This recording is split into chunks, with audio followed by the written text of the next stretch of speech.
I'm Ken Brown, and I've been a calligrapher for a long time.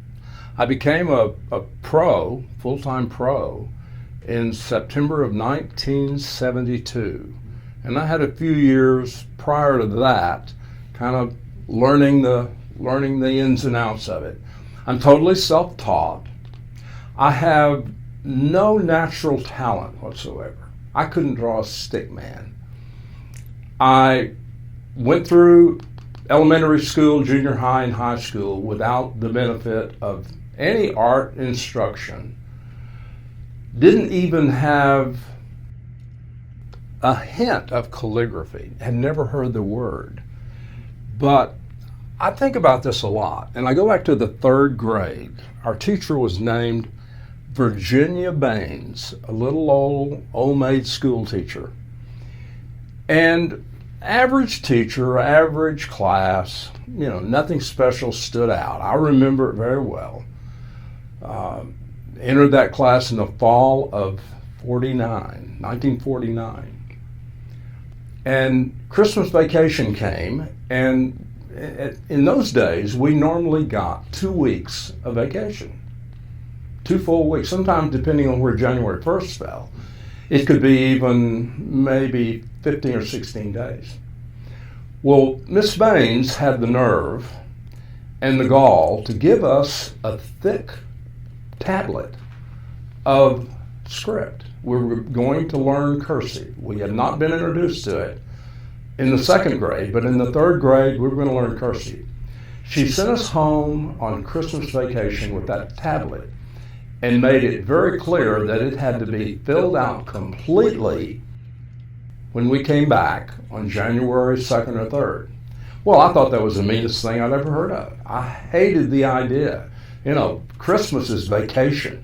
Well, I filled the book out. I don't recall anything other than the boring part of having to do it. And I took it back in and probably got a decent grade, and we learned cursive and began doing it. And in those days, and occasionally I will notice in movies, there will be a green border up over the blackboard with script letters. And she had that in our room. And that was sort of a glance-up guide as to how you do cursive. So that began my cursive.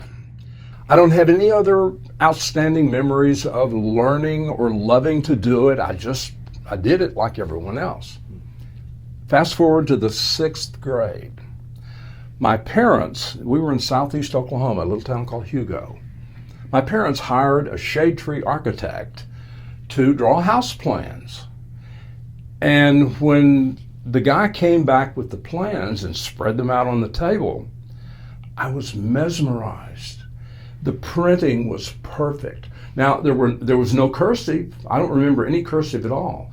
But the elevations, the dimensions, the bedroom name, the kitchen name, all perfectly printed.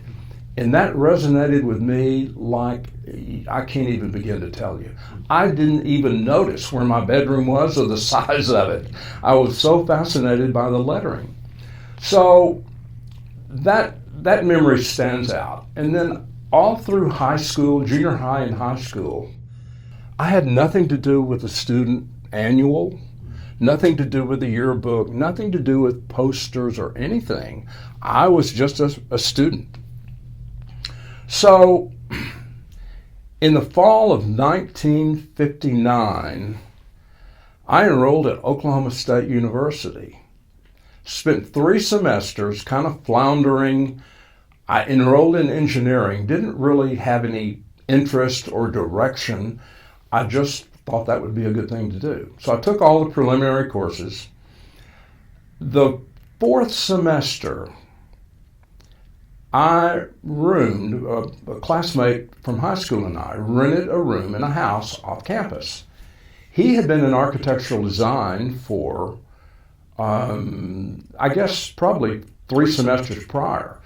I was aware the 3rd semester before we moved in together on the 4th. I never saw him. When we moved in together, I never saw him. And finally, I realized that he was spending all night, most nights, doing architectural design. And so one day I went through the building where his classes were, and I wanted to see the array of what he was doing along with the other students. I didn't see the drawings. I didn't see the buildings. I saw the lettering. Fascinated me. So for the next semester, I enrolled in that architectural design class. No preliminary courses, although some of them probably would have applied. I enrolled in that class. There were about 50 of us in the room. The first day of that January semester, we were all in our place, and this old professor came into the room and greeted us and took a piece of chalk, a big piece of chalk, went to the blackboard. This is a Roman letter. This is a cursive letter. He went through all the letter forms and the jargon about lettering and the importance of lettering in architectural design, the prints, the drawings, the buildings, and all that. Well, at the end of the hour, he said, I want you to go to the Student Union bookstore, get a pen staff, bottle of ink, pen point, piece of paper, letter something, and I'll see you in the morning. So I did that. I went to the bookstore, somehow came up with $3 or $4 to buy all the material, went to my dormitory room, and on the tile floor, that entire night, I did 2 sheets. I did a practice sheet where I was lettering, making all the letters that I could figure out. Because remember that he didn't teach us lettering, he just showed us various formats. So I lettered a poem. By the time I had done my practice, took a second sheet, lettered the poem. By the time I finished, it was time to shower and go to class. So I did that. Took it in.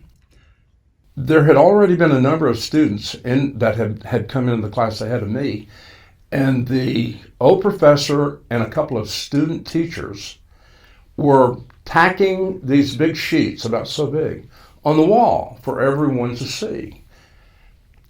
Everyone was totally different. There were little rhymes, there were sayings, there were alphabets, just whatever people wanted to do. So he took mine, pinned it to the board, marked a grade on it, MC. I didn't know what MC stood for, so I asked. I said, what does MC mean? He said, B-. I was thrilled. First time in my life I had had a pen in my hand, and I did something that I got a B- for. And the thing that, not so much my own piece, but what I saw from all the other students in the room that had had art classes from bigger high schools than I went to. Some of them even had lettering classes or calligraphy classes. I didn't even know the word. I remember walking out of that class back to the dormitory that morning saying, I'm going to learn to do that. That is so cool. So for the rest of that semester, I lettered every spare minute when I should have been studying humanities and chemistry and the other subjects. I was lettering and still going to class every day, doing the projects, doing the building designs, the churches, the gazebos, whatever the assignment was. And by the end of the semester, I could outletter everyone in the room. I had made that a priority, and I lettered and lettered and lettered and got better and better and better. So by the end of the semester, I had done 4 or 5 projects, and I still have 2 framed on my wall in the other room, where most of the lettering, all of the lettering on it, except for one little paragraph, was done with a calligraphy pen. Nobody else in the class did that. So I stood out. I was special. I did something that nobody else did. Managed to do the building, did the assignments, but I had the extra icing on the cake done in a beautiful script that I had done with a 15-cent dip pen and a bottle of India ink. So I left that semester, came back to Oklahoma for a summer job, thrilled that I had learned something that I could use and show people, and they were always dazzled by the fact everybody loves pretty handwriting. So I came back and I had a job at a radio station, a little 2-bit radio station in Hugo, Oklahoma. So on my way to work, I dropped by the post office to check the mail, just the family mail, and I had a letter from Oklahoma State University. Up in the right upper left-hand corner, it said, Dean of Men, OSU. So my heart took a leap. I thought, this guy has found out that I excelled in that architectural design course. Because my lettering was outstanding. It really was. Looking back at it today, it would not be so great. But I outlettered everyone in the room. And I thought, okay, he's sending me a commendation and congratulating me on what I accomplished in that class. And I finished with a B. I hoped to get an A, but I didn't. So I opened the letter from the Dean of Men from Oklahoma State. And I opened it up and I thought, he's going to be congratulating me. So it said something to the effect of, Dear Mr. Brown, it has come to my attention that your grade point average for the previous semester was less than a whole number. Therefore, please make other plans for the fall. Yours truly, Joe Blow. Well, that was really no surprise because I knew that I hadn't devoted any time to the studies. I'd spent my time lettering and flunked most of the other courses. Well, I was upset for a few minutes and I thought, well, I'm going to make the best of this. I devoted a lot of time in that 4.5-month period, and I'm not going to let it go. So I went back to my job at the radio station. A few months later, I came back, couldn't go to school, so I came to Dallas, looked for work, and ended up cycling through ad agencies, television stations, all kind of ad facilities, wanting to be able to be in some kind of artwork, a business where I could use my lettering. And eventually I ended up, greatly because of my portfolio of lettering samples, I ended up at WFAA-TV. And there I had the good fortune of being in promotion, and they allowed me to put my calligraphy on slides. You know, when they had a slide between station breaks, or at a station break, for Happy Easter or Merry Christmas or Happy Thanksgiving, I'd do it in my calligraphy, take it to the art department, they'd make the slide, and then every 30 minutes at a station break, there's my calligraphy. And I was the one that had the ability to, first of all, to do it, and then it was my responsibility to get the slides promoted and on the air. So that then gave me a little boost, and I didn't have bragging rights. I could go around town on my lunch hours, and I was hustling work. I was moonlighting like crazy. And I ran into people, everywhere I could find a bulletin board, I just put my card out. And one day, I got a phone call at the TV station, and this lady said, I found your card at the art store, and I need some calligraphy. Can you do it? I said, oh, yes, ma'am. I'm sure I can. So we set a date, and I met her, and she was an interior decorator for a big architectural firm in Dallas. And she gave me 2 legal forms that were single-spaced typewritten. They were the charter, the original charter, and a list of charter members for the City Club. It was an exclusive men-only men's club in Dallas.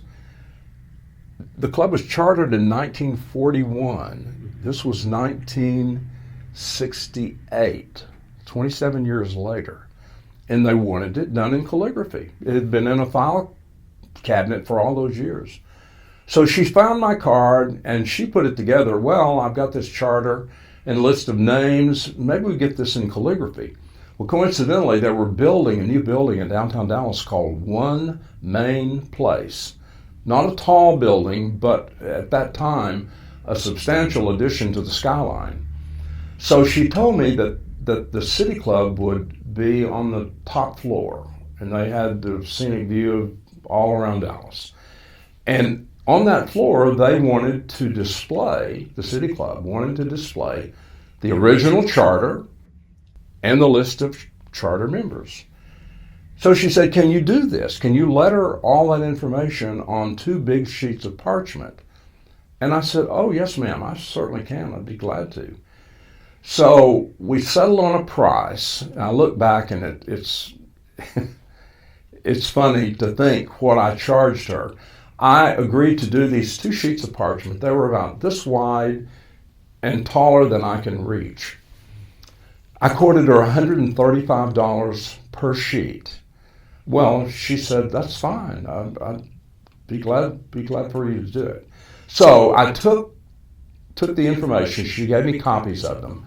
I went to a paper company, found big sheets of parchment, figured out how to antique them by putting iced tea in the bathtub, soaking the new parchment paper, which was white at the time, pulling it out, letting it dry. When it was dried, it looked ancient. It looked like old paper because the tea had stained it.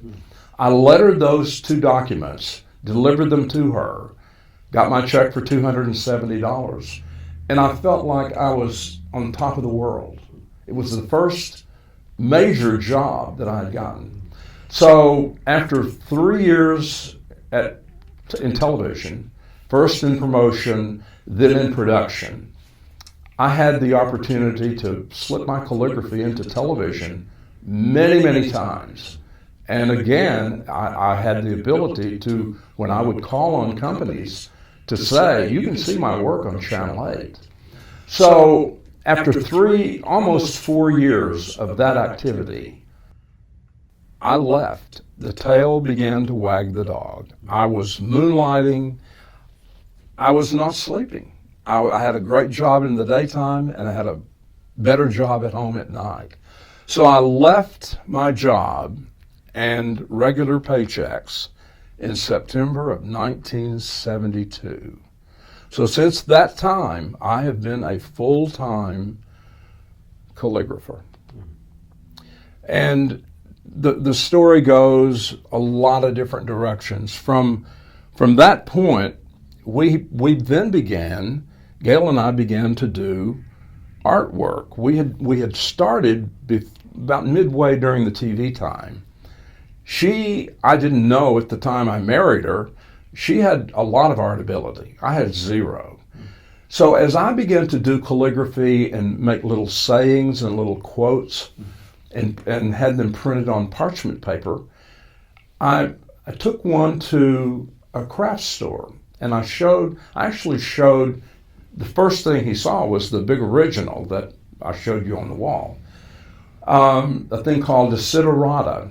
It was a long piece of calligraphy. I had it reduced, printed on a piece of 11 by 14 parchment, took it to this little craft store in Irving, Texas. Have you ever seen anything like this? He said, no, I haven't. He said, do you have copies? Can I buy copies? And I said, I'm sure you could. How many would you want? He said, well, what would they be? And he gave me the size. He wanted 11 by 14. So I said, I'll get back to you. Call the printer. What would it cost me to run a few of these prints? He told me. So I went back to the guy, and I gave him a price, and he said, I'll take 1,000. I said, excuse me, how many? He said, I want 1,000.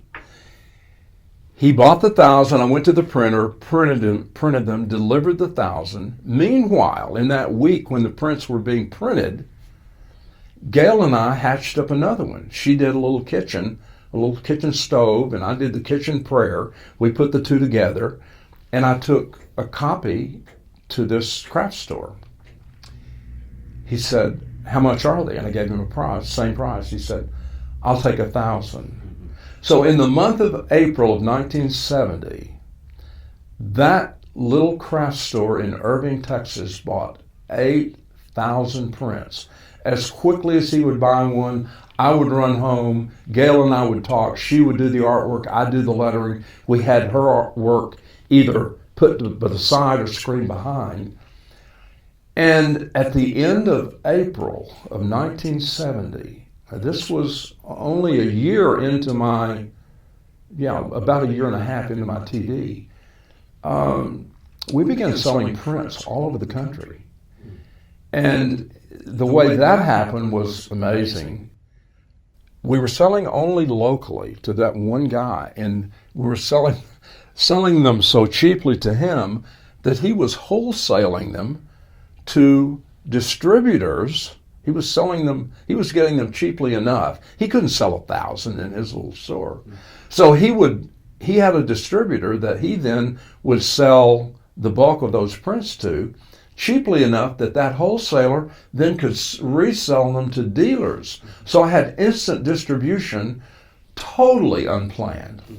Well, that went on for several months, and we began to sell more and more prints.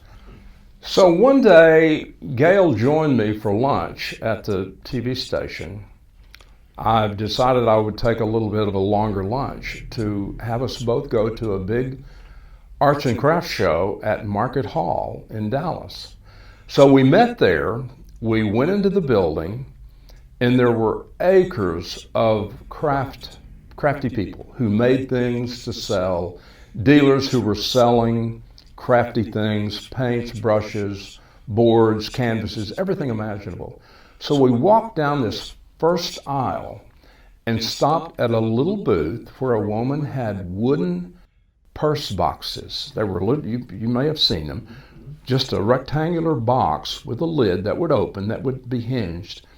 And on the outside of this wooden box was all this incredible artwork where she had painted, and she was selling her original designs, no reproductions. She was painting the boxes and selling them.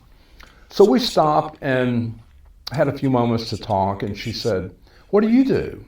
So I said, "Well, let me show you." And I had our entire inventory in a file folder under my arm. We had done those 8 prints. And so I showed her each of the 8 prints.